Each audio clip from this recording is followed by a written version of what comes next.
E3D is claiming to have a no-nonsense approach to intellectual property. Do we believe it or do we think it's a big bag of shit? Let's find out.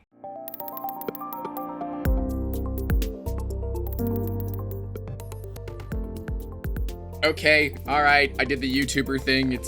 I definitely believe every bit of this. But it's funnier when I make a joke like that. It's a good hook, right? Leave a like if that was a decent hook. No dislikes, though. Well, you know what? Hey, it's good for engagement. I'll take it. But recently, E3D launched an article all about their no-nonsense approach to intellectual property, and given some of the news in the past couple of weeks where they were teasing some new stuff coming, which appears to be at least minimally a new logo, which I happen to really like, but we also know that the V6 line is getting a little bit old and is likely due for a brand new version. Now, when that comes out, I don't know. Hopefully sometime soon, because we would love to be able to cover this. But I think this is kind of a precursor to them launching something new and putting patents around it. And I really, really like this article. I've read it a few times, and I like that it's true. It is a no-nonsense approach to intellectual property because, well, E3D's been plagued with clones. Like, literally, this is a clone heat sink and heat break. Why? Because we got a bunch of them sent to us, and they're really cheap. And they're really cheap.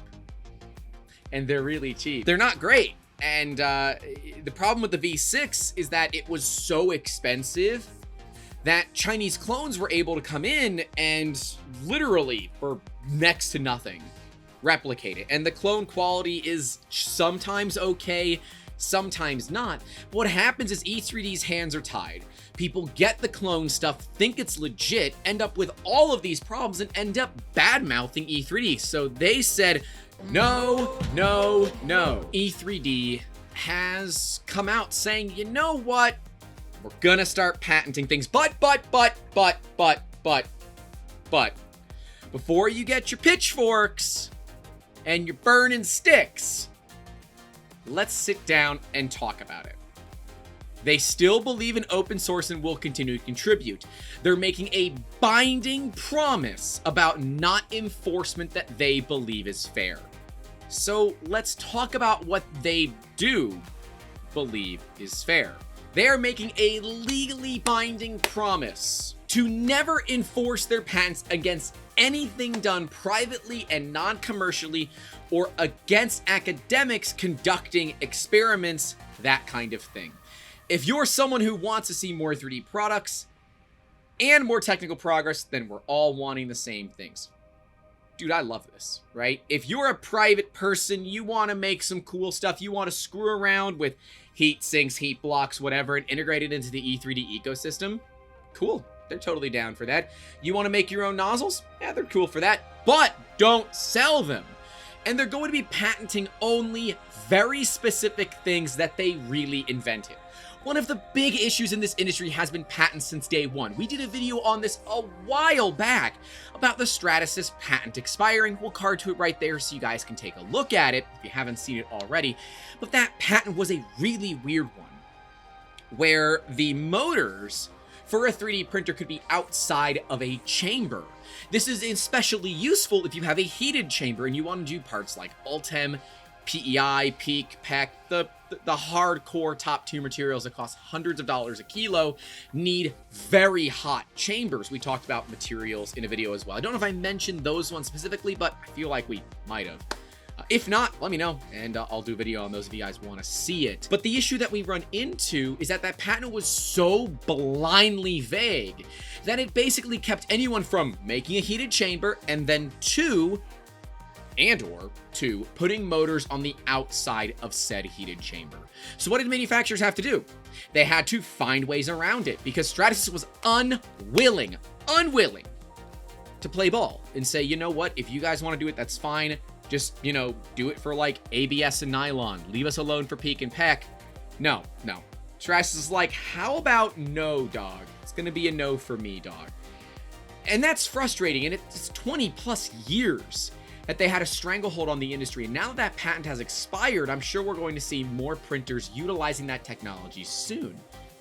But patents really, in some cases at least, don't drive innovation the way that we would want them to.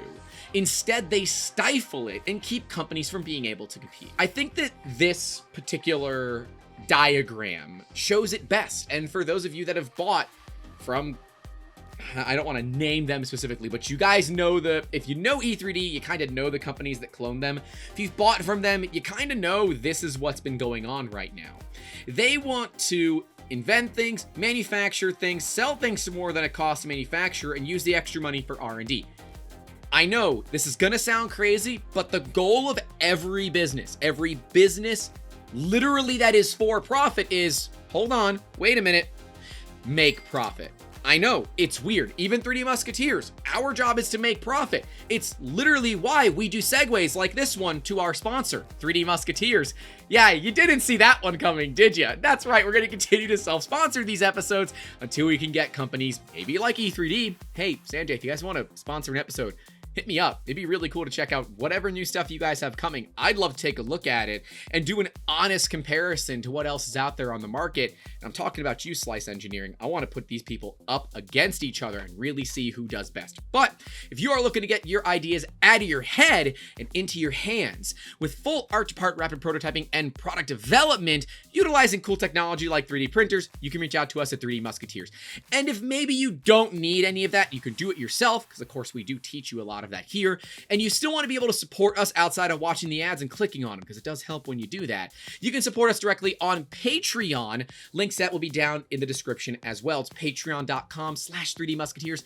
Tiers are starting as low as $1, and next month we're going to be giving away a 3D printer to our patrons. So if you want to get access to win a brand new delivered to your door 3D printer, if you're local to the Tampa Bay area and you want my crippled ass to deliver it, assuming it's light enough that I can deliver it, we'll do that, because I'm totally down for doing that. If not, we'll ship it directly to you, and we'd love to see what cool stuff you make with it. And entries will cost you as little as $1, right? Like, come on, you can win a 3D printer. If you want to support us, please do like the video. It helps us out, and we greatly appreciate that. But this open circle, which really looks more like a question mark, and I really think they should have tilted it just a little bit so it had a question mark on it, because there is no protection. And what happened was the Chinese clones came out, and they were half the price, in a lot of times less, like quite a bit less than E3D. And like, don't get me wrong, you can make your own darn silicone socks. Like, they've never really been a big uh-oh about that.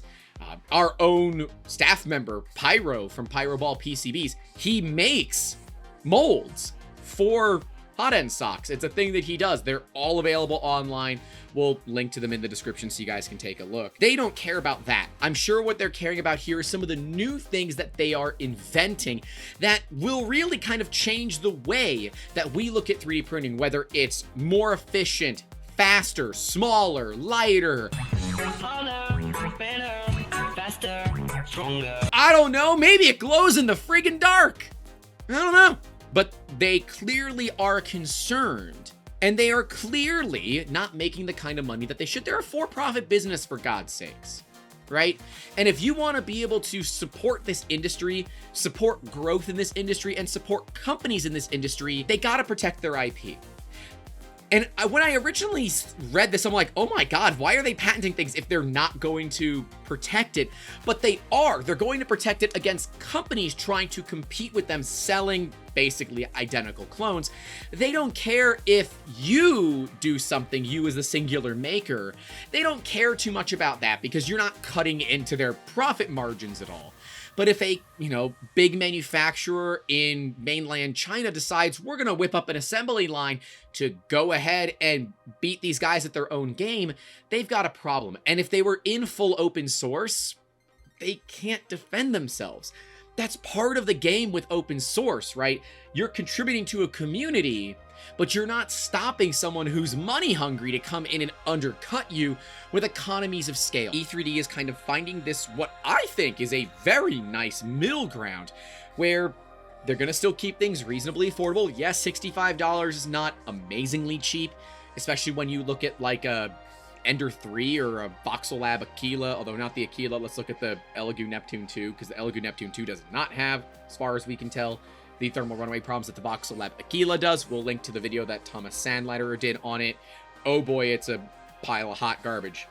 Literally. But those printers are like $165 to $280. So when you're spending 65 bucks on a new hot end for it, it's kind of tough. Now, mind you, those printers don't use really nice E3D stuff. They use the really cheap Creality style garbage that's PTFE lined, and they're not bad, but they're old school. This is new school, and I think this is a great new school approach into dealing with the issues of being a private company that is trying to make money as well as being open source. And I love that they're like straight open and honest about it, that the UK government is giving extremely beneficial tax breaks to patented products, and it would be silly for them to not make use of these tax breaks when they're doing so much research and development. This means that patenting inventions lets us throw more resources into step 4, which is up here. We use the extra money generated from selling the things created to fund more of step 1 and 2, which is invented and manufacturing the things. I'm totally for this. Some people just want to do the manufacturing and selling for profit bit without the inventing bit. That's kind of an unfair move, especially when you don't have the proper manners to do the making it part well. Literally the Chinese clones that are absolute and utter hot garbage. And some of these are not bad, honestly, but they're nowhere near the quality of E3D. Clearly not when the conditions of open source licenses are disrespected. Images and content we've put a lot of effort into are taken. The trademarks like E3D are used to mislead folks into buying things that aren't made by us. It's like I just said that earlier without reading it verbatim, right? I mean, these are honest to God issues as to why like 3DM does not do this. We want to get into manufacturing our own products, but like it's tough when anybody else can just copy your design, manufacture it, undercut you, and rip your entire market away from you without doing most of the initial individual work. And that's really tough from a business case. Like as a business owner, I feel the pain that Sanjay and some of the other guys over and gals over at E3D are going through. It's not easy, and I bet that this decision was not an easy one because they know there's going to be a lot of people turning their nose up to them and saying, middle fingers to you, we're going to go with somebody else because, oh, you're not open source anymore. We talked about this with 2 separate interviews that we did with patent attorneys. We'll link to the one with David Stein right here because I think that one really goes into it the most, but we'll link to the one with Chris Tanner as well. These are both patent attorneys where David specifically talks about the ability to have a patented product, but with very, very affordable licensing fees so that you still maintain superiority to everything. You have direct control over who gets access to these products, and you get a little bit of cash that makes up for all that inventing time, patenting time, and all the expenses that go into it. For those that don't know, patenting is not cheap. In the US, a patent will run you between $5,000 and $7,000 on the cheap. Really good patents are going to run you $25,000, $30,000 or more. It's one of the big issues with inventing right now. You can either invent a product, put it out there, get sales, and hope that you can build enough money to patent it before you get clones on the market, or you have enough capital up front to do the patenting immediately, but you better have all of your market research and ducks in a row because otherwise that patent is a waste of time and money. That is why provisional patents exist. If you want us to do a whole talk about this, I am more than happy to. I'm on the board of the Tampa Bay Inventors Council, so this whole inventing thing is very, very near and dear to my heart. I love making stuff. And we see this problem all the time, and I do not blame E3D 1 ounce. And if you are gonna poo-poo on them for this, shame on you. They're just trying to keep companies from copying them and being problematic throughout the whole thing. I tip my hat. I need to 3D print a small hat just for this one bit.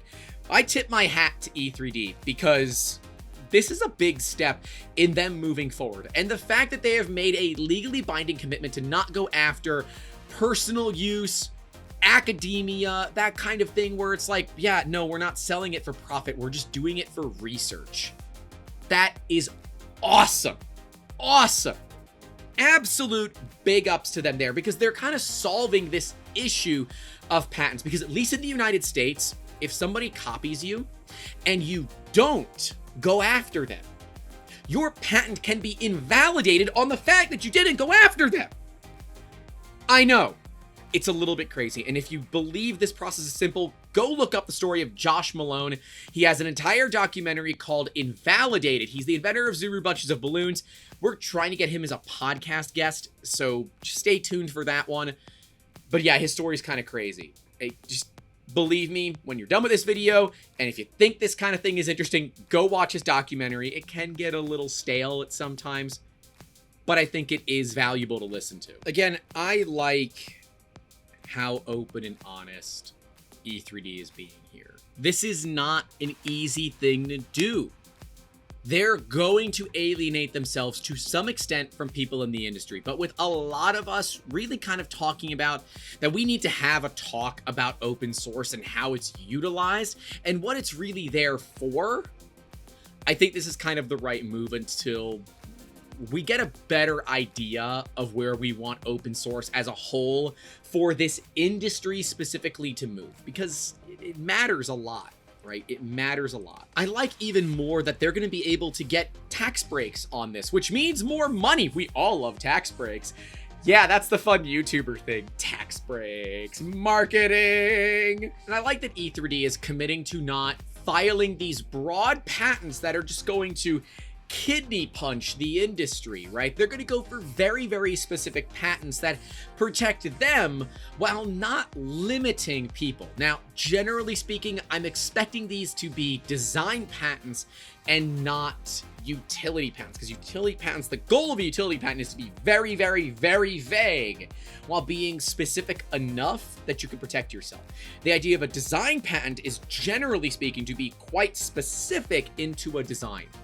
We'll see, and I'll be very curious because they did say they're going to be posting about their patents when they come available. But as you can see, open source is not dead at E3D. We just have to make sure we're able to hold our own against those for whom open source was never even alive in the first place. In the spirit of open source, we're open to suggestions or improvements about the above stance and invite your feedback. My feedback here is that I would love to see an ability for a company that would like to produce something similar, not a clone, but something similar where they're utilizing the same nozzles or something like that, to license some of these patents. Now, until we see the patents, I don't know if they're going to be so hyper specific there's really no risk and people can go out and try to, improve on it. But I would like to see some sort of commitment to that, assuming the patents are broad enough that it could stop some competition from coming out, right? Clearly, E3D believes in good competition. I mean, come on, they have to innovate. How long has the V6 been out? Like, good Lord, it's been out for years. Now, it is a damn good hot end. I'm going to give them the fact that it's a damn good hot end from the start. But just because it's good does not mean it can be better. Now, we know that E3D is doing R&D. There are things that we've talked to people about that no one can discuss with us, which tells me that there are things occurring that I should be very excited about. And I'm hoping that we see new announcements from them this week, because we're supposed to. Or at least the week of the 21st, because I don't know when this video is going to go live. Anyways, I want to know your opinions. I think this is beautiful. I want to see more companies doing this. Patents protect them. It protects them, but they must be able and have the capital to do so to defend those patents. Otherwise, they're worthless as far as at least the US Patent and Trademark Office is concerned. I believe that E3D is going down the right route, and I hope that a lot of people really do take this seriously. Other companies look at this as a means to emulate, because this does hopefully solve the problem of clones without really removing the whole maker fun time that is involved in all of this. So let's say E3D makes a hardened steel nozzle. Well, there are companies that make tungsten carbide nozzles, and they're pretty great. And they're expensive, but they're pretty great. So could I, as a company that would want to make tungsten carbide nozzles, copy the E3D design? But because I'm using a different material that they are not currently selling, might there be an opportunity where I could license the design from them and then even have it be a branded E3D product, right? If I have the capabilities of milling and turning tungsten carbide and they don't, that might be a great opportunity for a strategic alignment But if the patent is vague enough that I could not do that, you've got some problems. Of course, we're going to see this morphing as time goes on. I'd love to know your opinion on all of this. Let me know down in those comments. And while you're down there, don't forget to get subscribed. Just tap that like button. Like you believe E3D is making the right decision. I firmly believe this is the right decision. And I hope that this brings them good press and not bad. I think this is great. I don't think this is a steaming pile of shit. I think it's awesome. I want to know what you all think. I will see you all in the next video. Don't forget to call your loved ones. And as always, keep making awesome. Have a good one. Rehab is a place near Marrakesh. Hey, thanks so much for watching this video. If you want your name on this end screen, make sure you join our Patreon at the $5 tier or higher, patreon.com/3D Musketeers. Right below me is going to be a video all about the anatomy of a hot end where I take a look at it, talk about some parts to it, and I think I even showed some clone versus legit parts there. Next to it will be a perfectly handpicked video made especially for you. I hope that we get a lot of comments on this video. I would love to have discussions with you guys down in those comments because I know I am not the end all be all when it comes to understanding patents, and maybe you have a lot more experience than I do. I'll see you guys in the next one. Take care.